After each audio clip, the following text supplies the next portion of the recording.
আসসালামু আলাইকুম ওয়া রাহমাতুল্লাহি ওয়া বারাকাতুহু। আলহামদুলিল্লাহ, আল-আকসা ফাউন্ডেশনের মাধ্যমে একটি মক্তবে একটি ফ্যান ও একটি বৈদ্যুতিক বাল্ব স্থাপন করা হচ্ছে।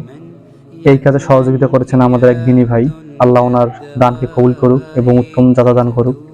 উক্ত মক্তবটি সরকারি আশ্রয়ন প্রকল্প ডিমালী, পার্বতীপুর উপজেলায় অবস্থিত। এই মক্তবে এই এলাকারই বাচ্চাগুলো লেখাপড়া করছে। বিকেলবেলা অতিরিক্ত গরম হওয়ার কারণে শিক্ষার্থীদের লেখাপড়ায় খুব ব্যাঘাত ঘটে। এই মক্তবটিতে প্রায় 40 জন শিক্ষার্থী লেখাপড়া করে। পূর্বে একটি মাত্র ফ্যান ছিল, তাই মক্তবের সুবিধার জন্য, বাচ্চাদের সুবিধার জন্য আমরা আরও একটি ফ্যান সেট করি, যেন বাচ্চারা গরমকালেও ভালোভাবে লেখাপড়া করতে পারে। এবং বৈদ্যুতিক আলোর সংকট ছিল, বাচ্চারা ঠিকমতো কুরআন এবং কায়দা বই দেখতে পারতেছিল না, তাই আমরা একটি ফ্যান লাগানোর পাশাপাশি একটি বৈদ্যুতিক বাল্বও সেট করি। কাজে সহযোগিতা করেছেন আল-আকসা ফাউন্ডেশনের সিনিয়র দায়িত্বশীল ভাইরা মোহাম্মদ আশরাফুজ্জামান আশিক, মোহাম্মদ মাহফুজুর রহমান ভাই, যিনি এই মুহূর্তে ফ্যানটি সেট করতেছেন।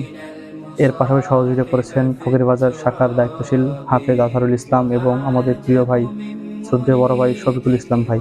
তিনি খুবই দক্ষতার সহিত ইলেকট্রনিক্সের বিভিন্ন কাজগুলো করে থাকেন।